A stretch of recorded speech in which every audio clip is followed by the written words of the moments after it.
He asked me to come over here, and that's when he waved me over. Come here. So I ran to the officer and asked him, like, are you okay? Is everything okay? What's going on? And he asked me to go over there to make sure there's nobody else hurt. Is there anybody else, like, injured? Is there any bodies laying down on the floor? And I'm like, bodies? I was shocked. I was like, what's going on? Yes, and he told me to get everybody back. So I told everybody, please move back, move back, move back, move back. It was right here in the spot that I'm standing tonight where Toronto Police Constable Ken Lamb apprehended suspect Alek Minassian following Monday's horrifying van attack on Yonge Street just behind me. Now, as Lamb approached Minassian, the suspect gestured to his waist not once but twice, pointing at the Toronto Police Constable. Now, the fact that the officer didn't shoot the way he handled himself is making international headlines. Now, while all this was unfolding, right across the street here, the two individuals pulled up in a vehicle. They pulled out their phones and they began recording what was happening right in front of them. And tonight, City News spoke with them exclusively. Come on, get down. Kill me. No, get down. Get down. I have a gun in my pocket. I don't care. Get down. I have a gun in my pocket. Get down. In the moment, as you saw him gesturing, as you saw him pointing at the officer, did you feel he had a gun? Did you feel there was a chance he had a gun? Absolutely. There was a moment where we lined up with the suspect and the police officer, and it almost seemed like the gun was pointed at us.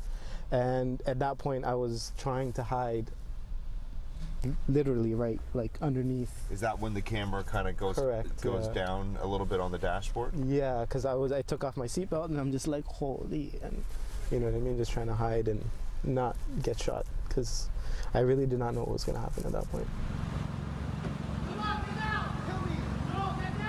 We now know Minassian didn't have a gun. Zaid Yukub was sitting shotgun with two other buddies in the car as the whole scene unfolded. They thought the suspect had just robbed the money source on Points Avenue at Yonge, just south of Shepherd. At that moment, is it fair to say that you were fearful of your life? Absolutely. I was fearful for my life. I was fearful for the officer's life. I was fearful for everybody's life around. If it was a gun and if you would have shot, who knows? I might not be sitting here today. Jakob had another friend in the vehicle who asked we conceal his identity. He got out and also began recording the incident on his phone, initially telling his friends to get down. You guys, get down. Then Constable Lamb, who was all by himself, asked him to come over and help once he had taken down Minassian. Come here. What was the officer's manner like when you went over and he asked for your help to go make sure that people weren't injured? His mannerism was kind of in a, of course, state of shock as well, but very calm. Not very calm, but very calculated again. Like, he knew exactly what he had. He knew exactly he got the guy. He knows he has full control of him. He knows he has de-escalated the situation, and he has the guy in his custody. He appeared in full control? Yes, full control. Both are adamant that when Minassian gestured to his waist not once, but twice, they thought he could have a gun. Today, all they have is praise for the way Constable Lamb handled the situation. When you think about an officer, that's what they says, like, serve and protect, and he actually served and he protected every situation, and he protected us, and he protected, like, he dealt with the situation amazingly. If I was in the officer's situation, the officer was alone at that point. I don't know what I would have done, but I know for a fact that a lot of things do go through a person's head at that point, and it's not an easy decision to make. However, it is a decision of, you know, do I shoot or do I get shot at? Now, the friends say they got back in their vehicle and they headed down Points Avenue here. They hung out right on Yonge Street and headed south to the 401, unaware of what had transpired to the north of them on Yonge Street. They say it was about 45 minutes until they realized what they had actually witnessed. They say their thoughts go out to everyone injured, all of the victims. They're still trying to comprehend themselves the loss of life that happened here in our city on Monday. Now ahead on City News, Toronto Police will discuss how Constable Lamb conducted himself. Roger, earlier on City News, we had two exclusive interviews with two men who pulled out their phones and began recording the moment that the Yonge van attack suspect Alek Minassian was apprehended by Toronto Police Constable Ken Lamb. And tonight we're learning more about Lamb. He's a traffic response officer who works for Toronto Police Service, and he's worked for them for 7 years. He was an engineer for 14 years before the 42-year-old decided policing was his passion. Lamb was not assigned to the call, but he bumped into the suspect and made the arrest. According to Deputy Chief Peter Ewan, he did everything his training has taught him.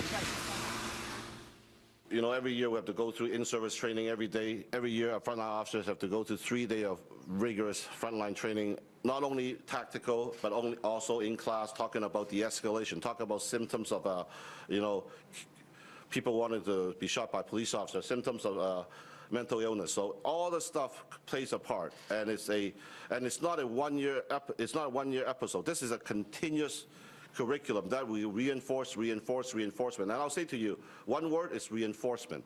I want to make it clear for media and the public to understand why he's not available right now. First of all, he is the key witness of a multiple homicide. He will be required to attend court in the future months to give testimonies. So anything he may say to you during any interviews or any public appearance may be used in an open court setting as evidence. So that's the first most important reason. Second reason, anytime an officer goes through a traumatic experience, as you can realize, that was a split decision, life-altering experience for Officer Lamb.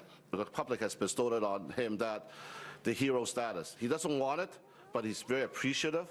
But he believed when he decided to leave his job as an engineer in midlife to join this job, he believes he made a right decision. What can I do for this community? In fact, that he realized his dream. He did something for the community. As you can imagine, for all involved in this week's tragic incident, it is taking a toll. Constable Lamb says following his shift on Monday, he was unable to sleep. It's likely a shift they'll never forget.